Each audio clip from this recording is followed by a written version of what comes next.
Bonjour, écoutez, je suis ravie de vous retrouver après ces 2 longues années d'absence. J'avais envie un petit peu de revenir sur ma chaîne que j'ai laissée un petit peu en perdition.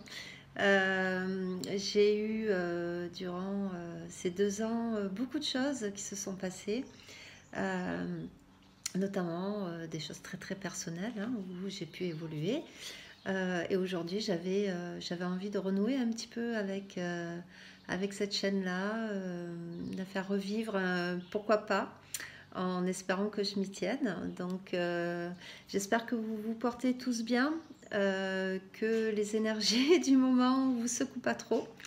J'avais envie de renouer du coup avec notamment les lunaisons et aborder un petit peu les guidances que j'avais laissées de côté. Alors bien entendu, j'ai toujours ma page Facebook, les étoiles de Shambhala, qui fonctionne toujours, où j'écris tout le temps.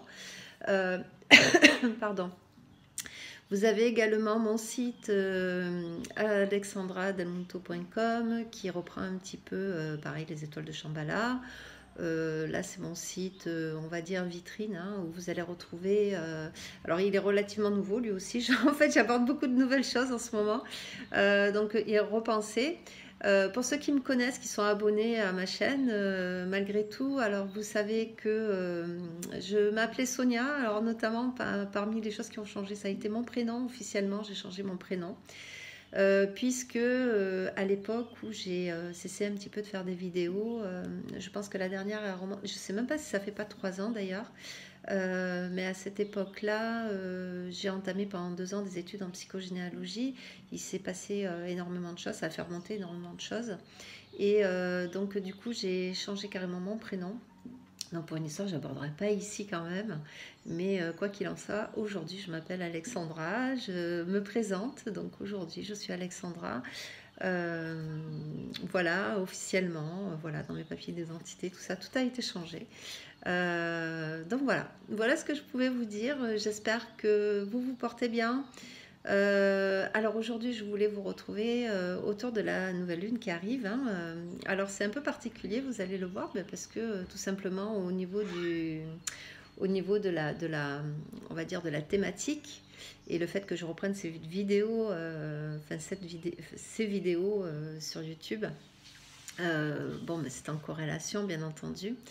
Donc c'est ces énergies du poisson qui arrivent. Alors vous allez avoir une nouvelle lune qui va se passer le samedi, là, qui arrive à 11h23 du matin, heure de Paris bien entendu, à 23 degrés 04 du poisson. Donc il y a beaucoup les poissons bien sûr du dernier décan. En opposition, vous avez la Vierge du dernier décan qui va être concernée par cette nouvelle lune. Et si vous avez de toute manière des planètes ou des points, pour ceux qui connaissent leur thème bien entendu, hein, entre on va dire le 19e degré et le 25e degré à peu près des poissons, vous serez concerné par cette nouvelle lune, hein. Alors, une nouvelle lune en poisson, déjà, qu'est-ce que c'est? L'énergie du poisson, hein, peut-être commencer par là. Les nouvelles lunes en poisson, souvent, on c'est une période charnière de transition. Ici, on est un petit peu dans le flou, hein, parce que le poisson, c'est ça en fait, hein, c'est le dernier signe du zodiaque. Donc, quelque part, le soleil a vécu toutes les expériences, hein, c'est un petit peu les 12 travaux d'Hercule en fait, hein, il arrive à la fin de son voyage. On a envie de se poser, de laisser tomber voilà, la guerre en fait, hein. C'est un petit peu comme si c'est le repos du guerrier en fait, hein. Le poisson, souvent les poissons, moi j'ai mon fils aîné qui est poisson, hein, donc je vais peut-être en parler un peu mieux. Mais les ascendants poissons surtout, ont, pour la plupart, sauf si le thème, bien entendu, parce qu'il faut toujours regarder un thème dans son énergie globale, hein, mais on va dire à proprement parler, hein, d'une façon très symbolique, le poisson n'est pas ancré dans la terre, hein, justement, c'est un signe qui est très intériorisé, qui est très proche de ses émotions, qui est très proche de son intuition.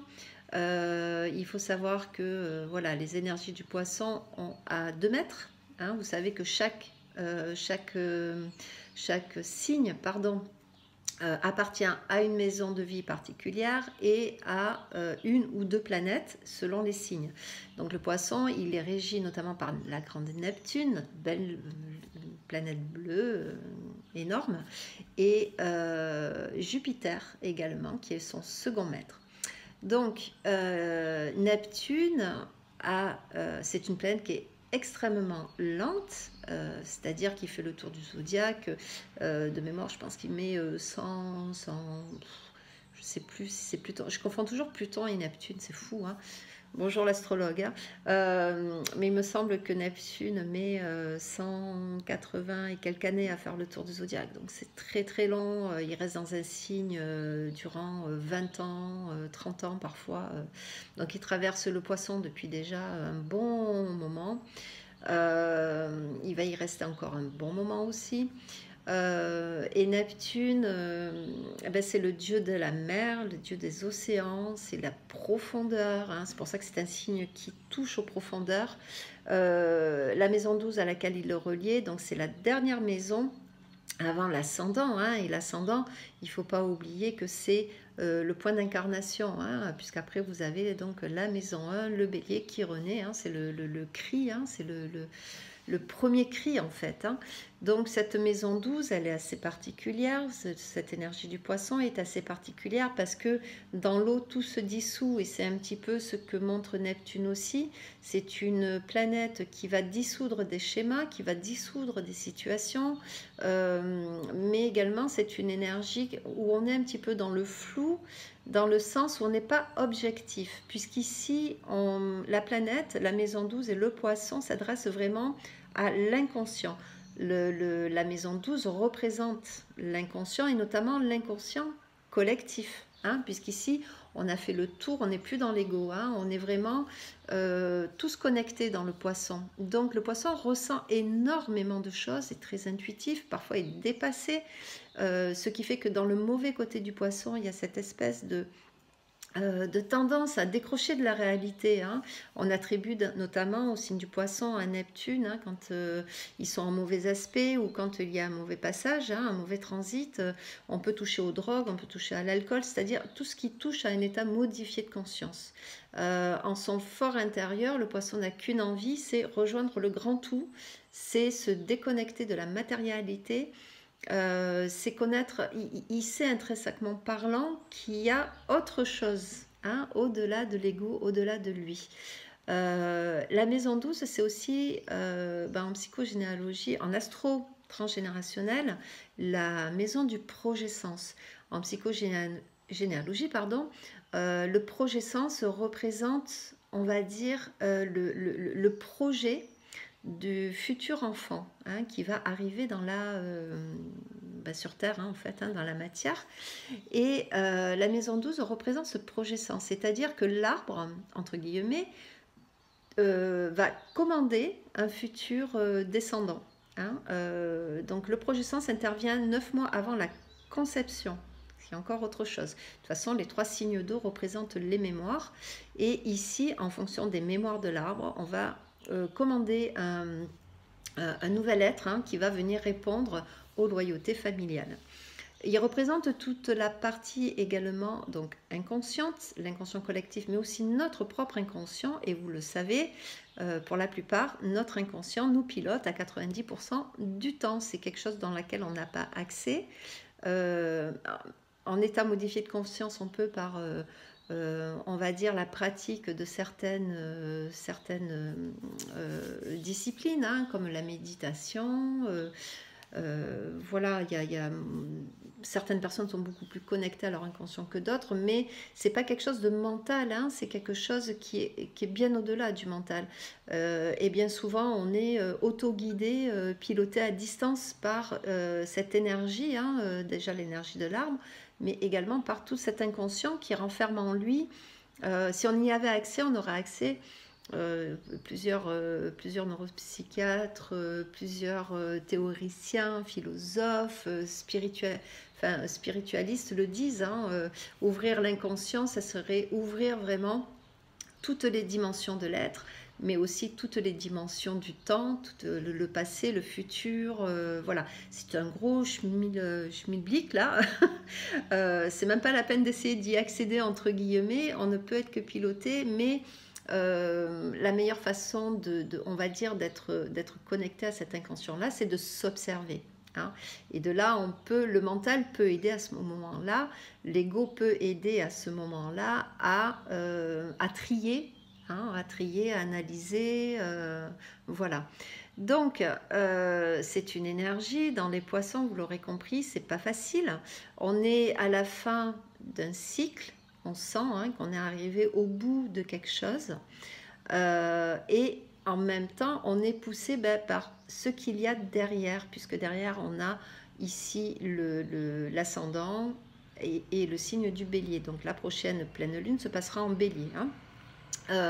Ce qu'il y a d'intéressant, c'est que dans cette nouvelle lune, c'est qu'on a ce qu'on appelle une triple conjonction, une quadruple même conjonction. Hein. Alors, une conjonction, pour rappel, c'est un alignement. Quand on regarde les planètes, on les voit soit à la queue leu, hein, mais elles ont toutes à peu près, elles sont toutes les unes derrière les autres.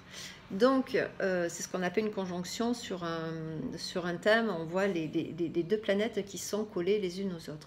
Donc ici, on a 4 planètes dans le poisson. Donc, une nouvelle lune, c'est un alignement, c'est une conjonction lune-soleil.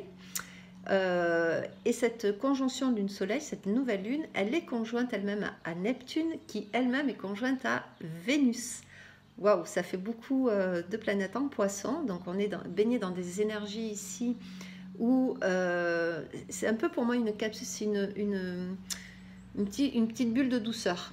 Enfin, on va le voir, hein, elle n'a pas forcément d'aspect dissonant, ça nous change un peu parce que j'avoue que depuis ce qui s'est passé, hein, de toute façon c'était annoncé, mais il faut dire que les lunaisons parfois ont été assez secouantes, hein, parce qu'elle a été très souvent en rapport avec Uranus.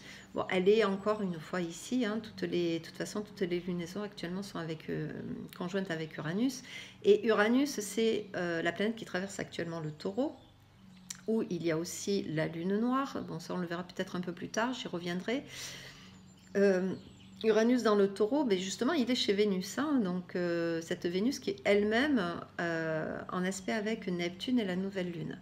Et Vénus, la Vénus du Taureau, elle est différente de la Vénus de la Balance. La Vénus du Taureau, elle est dans les valeurs. C'est la maison 2, c'est l'argent que l'on gagne.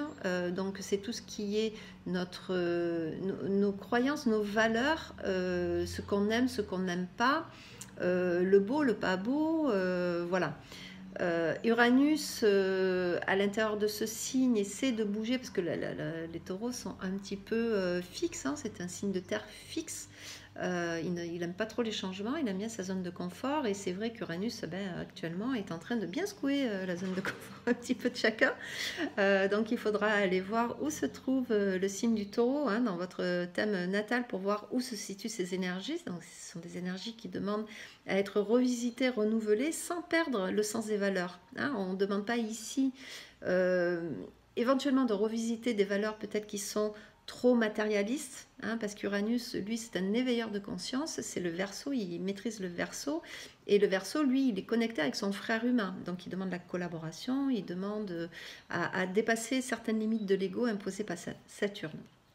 Donc, cette quadruple conjonction apporte beaucoup de douceur, hein, parce que Vénus, c'est la planète de l'amour, et Neptune représente aussi l'amour inconditionnel. Hein. On n'est plus là dans l'ego, on est vraiment là dans l'énergie du grand tout, et du coup, il y a cette espèce d'ouverture du cœur, en fait, hein, qui se fait, et cette nouvelle lune qui est un démarrage, c'est un nouveau chapitre qu'on entame, hein, demande ici une ouverture du cœur.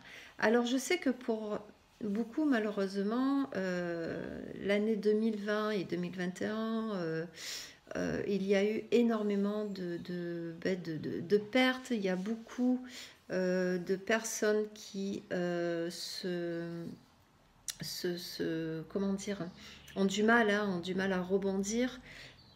parce qu'on bon, bah, on est quand même des humains, on est ici dans une incarnation humaine avec bah, ces problèmes matériels hein, qu'il faut résoudre. Il ne faut pas oublier que Vénus, c'est aussi donc le taureau, la sécurité, c'est comment je m'apporte de la sécurité, comment je me sens moi en sécurité. Et je dirais que cette nouvelle lune va porter sur ces notions-là. C'est où est-ce que je retrouve ma sécurité là où j'ai tout perdu en fait. Hein, parce que je sais qu'il y a des gens, et j'en ai autour de moi, qui perdent tout actuellement, hein, qui sont obligés de repenser complètement leur vie. La conjonction Pluton-Saturne hein, qui annonçait cet effondrement, leur vie s'est vraiment effondrée. Donc là, il y a cette nouvelle lune invite à revisiter le sens de notre valeur. Si on a tout misé sur le matériel et qu'on est en train de s'effondrer du côté matériel, c'est comment je repense mon matériel. C'est-à-dire que si j'ai mis en route une entreprise qui est en train de sombrer par la bêtise de nos, pardon, hein, de nos dirigeants, enfin la bêtise, c'est peut-être mal employé, mais voilà, par leur façon de faire et voilà. Bref, donc c'est comment j'arrive à rebondir finalement parce que ça va m'obliger à aller chercher en moi, vraiment en mon fort intérieur, à remettre tout en question. Et ça, c'est l'énergie du poisson. Je dissous des schémas. Alors, ça peut amener des scissions, ça peut amener des ruptures, hein, malgré cette belle conjonction, mais selon où c'est placé et les aspects de votre thème, effectivement, si vous voulez, c'est ce qu'on appelle un cadeau de la vie, où sur le coup, on ne voit pas forcément le cadeau, on le voit que plus tard en se retournant, en se disant « Ah ben oui, effectivement, j'en avais peut-être besoin, ça n'a pas été facile, mais j'ai pu quand même voilà, rebondir et me réinventer. » Et il y a ici cette notion d'intuition. D'ailleurs, les rêves peuvent être très prégnants. Enfin, moi, je sais qu'actuellement, depuis une semaine, hein, alors moi qui me rappelle jamais de mes rêves, ben là, non seulement je m'en souviens, mais alors je me réveille le matin, je me dis, oula, qu'est-ce qui se passe? De quoi on me cause? Enfin, quoi qu'il en soit, voilà, c'est peut-être pas facile. Enfin, pas facile à décrypter, je veux dire, pardon. Donc, c'est vraiment des messages, mais là, on est branché à l'inconscient. C'est-à-dire que là, ce qui se passe, c'est c'est comme si cette nouvelle lune vous disait, vous n'êtes pas que votre statut social, vous n'êtes pas que la femme de entrepreneur de ça, quelle valeur je vais revisiter, comment je peux me réinventer, ok, j'ai perdu ça, il y a des choses qui se dissolvent et sur lesquelles je n'ai aucun contrôle, je ne peux pas rattraper ça parce que voilà, tout est fermé, tout est bloqué, tout est interdit, tout est... je vous invite d'ailleurs à aller revoir la vidéo de Chiron en bélier hein, qui a été faite en 2018 je pense et où je parle de ces notions de liberté. Donc là, on n'est pas libre, mais par contre, la liberté, mes valeurs, ma sécurité, je peux, moi, à titre individuel, aller la trouver, mais pour ça, il faut que je me connaisse. Hein. Et mon moi, est-ce qu'il est vraiment basé, et là on en revient à ce Chiron en bélier qui a tendance, et qui traverse le bélier hein, encore jusqu'en 2027, 25, 27, et qui revisite toutes ces notions de... je vous rappelle que Chiron en bélier n'a pas le droit de naître. Le bélier, c'est le nouveau-né, c'est le premier cri. Et Chiron en bélier n'est pas accepté tel qu'il est. Hein, donc, pour ceux qui sont de la génération qui se situe entre 68 et 75, on est concerné. Moi, je suis de 70, donc je suis concernée. Cette notion, est-ce que j'ai le droit de... Et derrière ça, c'est ai-je le droit de vivre? Et pour ça, le Chiron en bélier a besoin de devenir autonome. Et devenir autonome, c'est se détacher de l'attente et des projections de l'autre. Et ça, pour ça, il faut apprendre à se connaître soi, hein, le fameux connais-toi toi-même de Platon. Et cette nouvelle lune invite à cette connexion-là. Donc, il peut y avoir des choses très bizarres. Elle fait d'ailleurs, elle est accompagnée de Mars qui se rapproche du nœud nord, de Mercure qui est maître de l'ascendant, hein, on est ascendant Gémeaux, tout dernier degré du Gémeaux, ici. Donc il y a deux quintiles dans ce... Le quintile, c'est un aspect dit magique un petit peu en astrologie. Il y a quelque chose de magique, mais il faut savoir le décrypter, c'est-à-dire elle invite à se connaître, et pour ça, le poisson étant connecté à l'inconscient collectif, il y a souvent un effet miroir dans sa vie. C'est-à-dire qu'il va souvent rencontrer des gens qui vont lui montrer en miroir, c'est-à-dire à l'envers, hein, les parts de lui qu'il ne veut pas soit voir ou soit accepter. Alors il y a des parts dont on n'a pas forcément conscience selon l'âge qu'on a, dans le contexte que l'on vit et ce que l'on croit.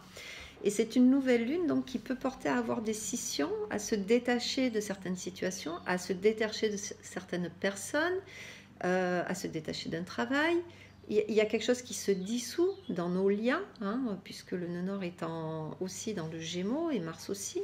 C'est à se défaire de liens, et ça sera intéressant de voir aussi ce que l'autre va renvoyer. C'est-à-dire que vous êtes peut-être, si en ce moment vous vous posez des questions en disant bon ben là ça y est, je suis arrivée au bout du bout, je ne peux plus rien faire, mais ben, du coup je peux moi agir sur quoi finalement? Qu'est-ce qui est concret, qui est à ma portée, quel est le premier pas que je dois faire, hein, pour du coup pour continuer à vivre, hein, et pas non plus sombrer dans la dépression ou dans le mal-être. Et donc soyez à l'écoute, parce que ici votre inconscient parle, et là c'est l'inconscient collectif, hein, qui est très concerné, parce qu'on est tous concernés par la situation. Et puis alors il y a beaucoup d'énergie de guérison, parce que le poisson c'est l'axe vierge-poisson, hein, donc vous savez que les signes vont par deux. Donc il y a le signe et son opposé. La Vierge représente notamment la médecine, hein, aussi, la santé. La Vierge était portée sur le fonctionnement du corps, la santé, le bien-être en général. C'est la maison 6, c'est la maison du soin. Et par analogie, donc, le signe du poisson va être l'octave supérieure, c'est-à-dire qu'est-ce que je sacrifie, hein. Donc pas le sacrifice dans le sens forcément, parce qu'on a tendance à oublier que dans le mot sacrifice, il y a le mot sacré. C'est une mission, on est tous en mission, il ne faut pas l'oublier. Donc ce poisson avec cette Vénus, qu'est-ce que je sacrifie en moi? C'est-à-dire je dépasse en moi, je laisse dissoudre en moi, pour quelque part aussi toucher à quelque chose qui est sacré pour moi. Et qu'est-ce qui est sacré? Ce sont mes valeurs, c'est ce qui me fait vibrer, c'est ce qui me touche au plus profond de moi. Il faut savoir, c'est une nouvelle lune, hein. La nouvelle lune, la lune, ce sont les mémoires, mais c'est aussi notre intériorité, ce sont nos émotions. Donc il peut y avoir beaucoup d'émotions, mais c'est une eau qui nettoie, l'eau du poisson. C'est une eau qui dissout les schémas, qui dissout les croyances, qui dissout beaucoup de choses. Et il faut se laisser aller, il faut se laisser rincer quelque part. Hein, il faut accepter de se laisser rincer par cette eau. Alors vous allez me dire, oui, bon, ok, c'est pas simple quand on a bâti toute une vie, hein, mais ça fait partie, on va dire, le changement, quand il arrive des fins, quand il arrive des deuils, quand il arrive on a tendance à vouloir s'accrocher, parce que on sait fonctionner comme ça, et on ne sait pas ce qu'il y a derrière.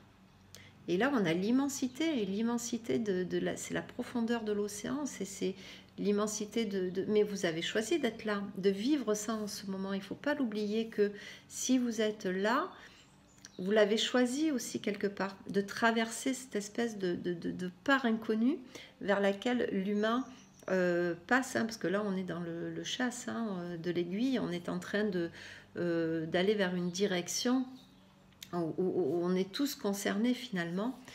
Donc cette nouvelle lune vous dit, mais ok, là tu peux plus le maîtriser, tu peux plus le maîtriser.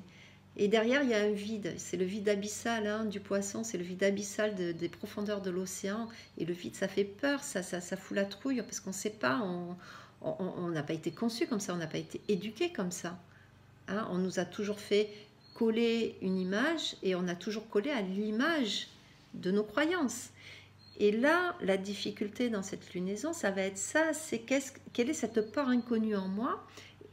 Et on peut le vivre en miroir, c'est-à-dire on peut avoir une discussion, on peut rencontrer quelqu'un. Alors il y a beaucoup d'amour, hein, on peut aussi rencontrer, c'est une lunaison dans une vision, on va dire, plus matérialiste, plus terre à terre. Il va y avoir des rencontres, c'est une énergie où il y a beaucoup d'amour, où il y a beaucoup de connexion à l'autre. On va rechercher cette connexion qui manque. Dans laquelle on a tous plus ou moins opiné du chef, hein, parce qu'on a eu peur au tout départ, donc il y a eu cet état de sidération. Mais il ne faut pas oublier que l'humain a besoin de liens, on a besoin d'avoir cette connexion à nos proches, mais quitte à s'engueuler, j'allais dire. Ça fait partie, on a besoin de se confronter à l'autre, de l'aimer, de discuter avec, de l'embrasser, de le toucher. On est des êtres où le toucher, la peau, hein, c'est notre organe le plus important, on a besoin d'être touché, mais touché aussi par les émotions, par les sentiments, on a besoin de se sentir vivant de l'intérieur.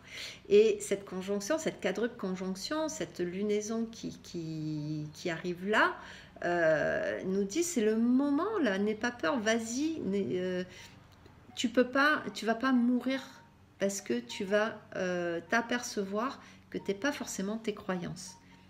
Voilà, ça on va dire que c'est le message très subtil de cette lunaison-là. Donc elle est accompagnée également, alors elle est semi-carrée, on va dire, à Uranus, qui est toujours dans le Taureau et dans la maison 11. Donc on voit bien la maison 11, c'est le Verseau, donc il est, on va dire, Uranus dans cette lunaison, elle est connectée, hein, elle est chez elle. Mais du coup, le 11, c'est le frère humain. Donc on sait ce qui carré, il peut y avoir une confrontation. Il peut y avoir un ras-le-bol, de dire maintenant stop, hein, ok je dois faire ci, je dois faire ça, arrêtez de dire ce que je dois faire, moi je vais chercher ce qui me fait vibrer. Ouais, mon petit chat est ok avec moi. Il y a une recherche de vocation dedans, c'est-à-dire que si je ne peux plus vivre de mes deniers jusqu'à maintenant, quelque part, le ciel ne laisse pas trop le choix de dire, bon, mais là maintenant, tu fais quoi, hein? Donc cette recherche de qui je suis, et il peut y avoir des naissances de vocation sous cette nouvelle lune.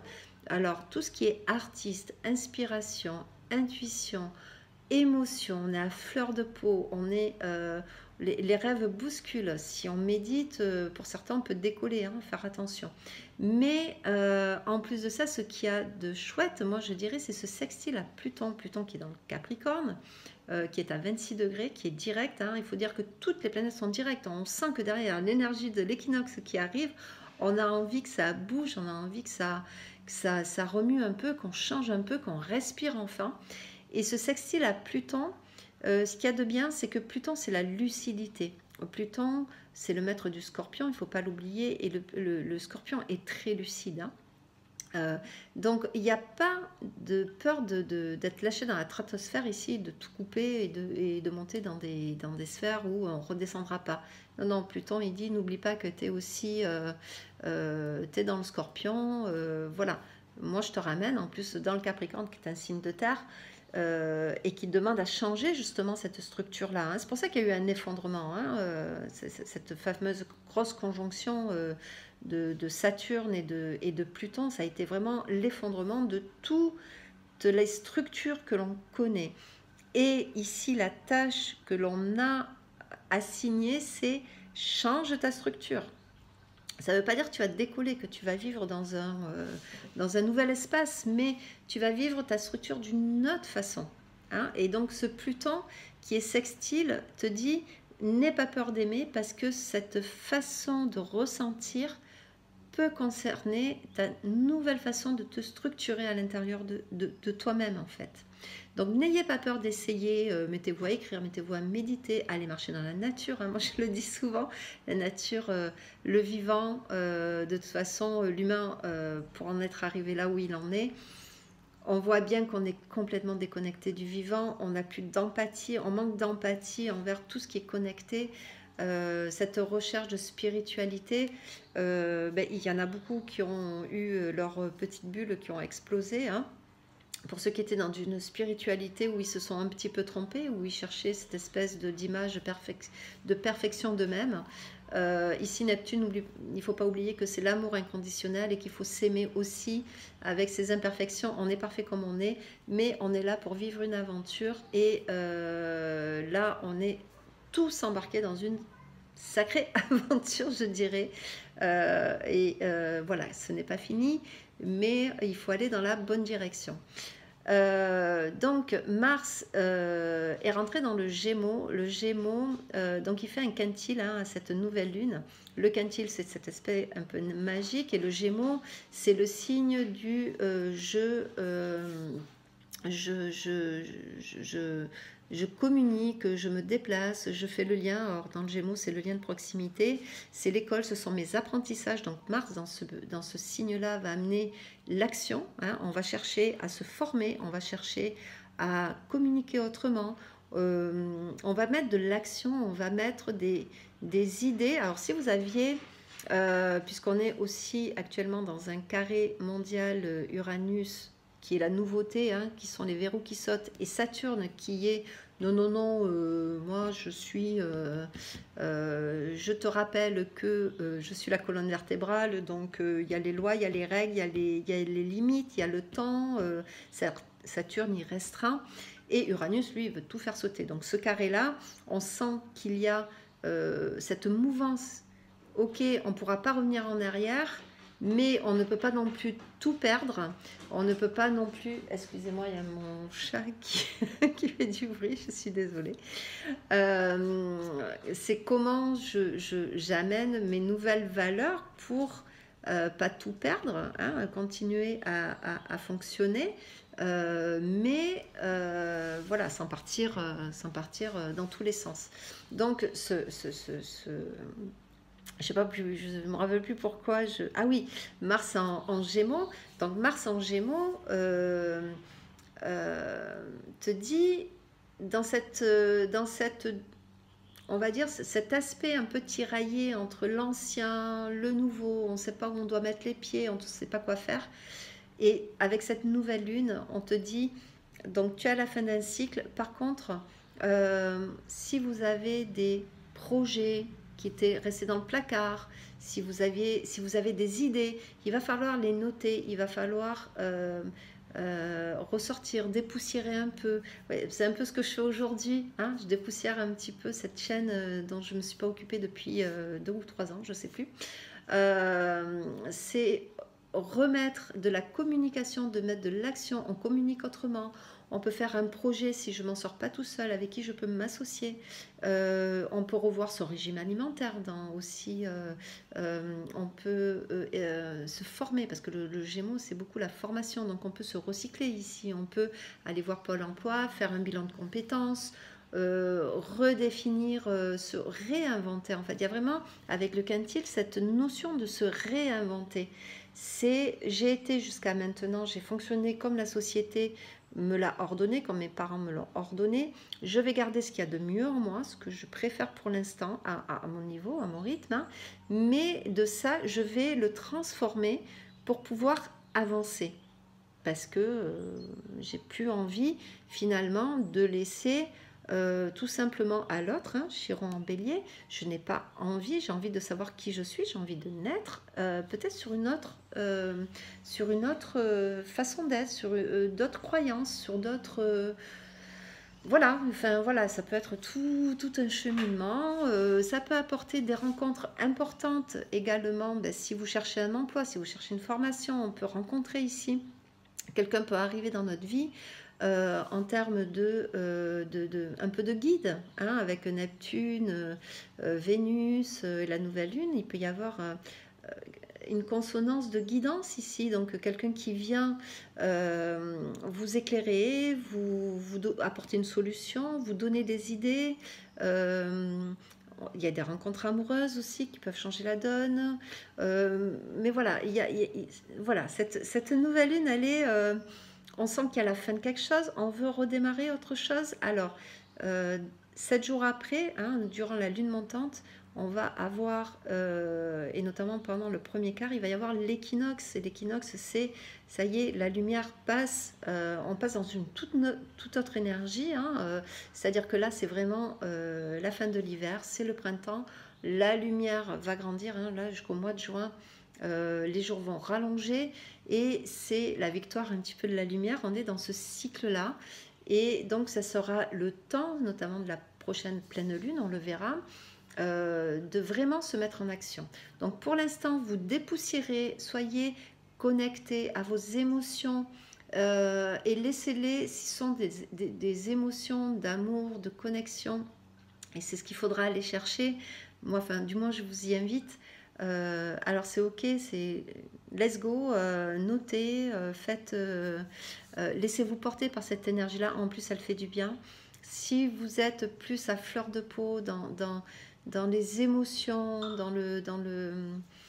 on va dire, un petit peu dans la panique, hein, ici, ça sera le temps de laisser pleurer, laissez-vous aller, hein, mais faites-vous aider aussi, parce que c'est aussi si vous voulez, il y a une énergie de résilience ici qui est très très très forte, hein, au-delà de la guérison, parce qu'on emploie beaucoup le mot guérison, qui veut tout dire et rien dire.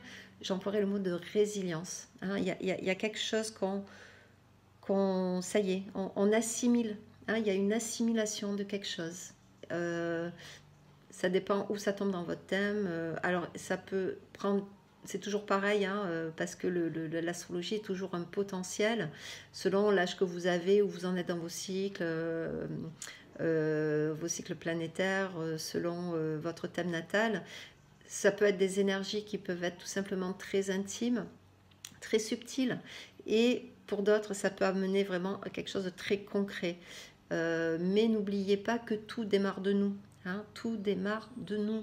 Cette situation, donc il y a les méchants, il y a les victimes, hein, le triangle de Karman, j'en ai déjà parlé dans mes vidéos précédentes. Hein, l'humain a tendance à se positionner par rapport à son ego, et la victime entretient le bourreau, va chercher son sauveur. Quand lui ne balade pas entre les deux autres protagonistes, hein, c'est-à-dire on devient le bourreau, hein, la victime culpabilise énormément, ou se sacrifie, donc est le sauveur, voilà.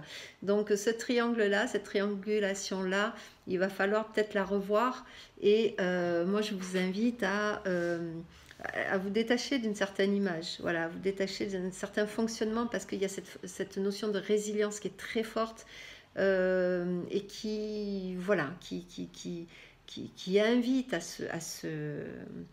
se détacher de certaines choses pour rebondir sur autre chose, à préparer, à se remettre à rêver, parce que le poisson, n'oubliez pas qu'on sort petit à petit de l'ère du poisson. L'ère du poisson, c'est l'ère chrétienne, hein. Jésus était poisson. Il n'est pas né le 24 décembre, mais il est né en février. Donc c'est un vrai poisson. Et cette ère-là, c'est toute cette éducation judéo-chrétienne, mais plus largement possible, cette spiritualité poissonienne tend à changer ici. Hein. Donc il y a beaucoup de culpabilité. On a des mémoires qui datent de centaines d'années, où voilà, on porte ces mémoires d'être fautif, d'être victime, d'être... Voilà, on nous a coupé finalement de la vérité, qui est que nous sommes créateurs. Nous sommes créateurs, et voilà, l'humain en est là aujourd'hui. C'est notre part de responsabilité, le fait de s'être coupé, cette course effrénée à la consommation. Bon, je ne vais pas vous faire un topo, et je ne vais pas non plus vous faire la morale, parce que moi je fais partie, je vis comme vous, hein, je consomme comme vous, donc loin de moi d'avoir un jugement quoi que ce soit là-dessus. Mais par contre, effectivement, ça fait remettre en question beaucoup de choses, et cette connexion vivant, on a besoin d'y revenir, et cette résilience, il y a juste à observer la nature, cette résilience qu'elle a, qui subit l'hiver, qui subit le gel, qui subit les tempêtes, qui subit les averses, qui subit le froid, qui subit, et qui pourtant au printemps renaît. Il y a des fleurs de partout, et moi je trouve que c'est une image magnifique. Il nous dit, on fait partie de la nature, et l'humain en est capable. de traverser les pires tempêtes pour renaître derrière. N'oubliez pas que vous avez tous une maison 8, vous avez tous un scorpion, vous avez tous un Pluton, et chacun d'entre nous portons cette énergie de résilience et de renaissance. Voilà, voilà ce que je pouvais vous dire pour cette nouvelle lune en Poisson et pour ce retour, qui j'espère sera un peu plus, je sais pas. Moi franchement j'avais envie de faire une vidéo aujourd'hui, alors peut-être que je vais continuer, peut-être que vous me verrez dans 2 ans, non. Ce serait peut-être pas sympa. Il faudrait peut-être que je me mette à refaire des vidéos. Enfin, quoi qu'il en soit, moi, je vous souhaite d'avoir une magnifique nouvelle lune, de la vivre la plus formidable des façons possibles. Prenez surtout soin de vous, soin de vos proches. Et je vous dis peut-être à bientôt. Au revoir.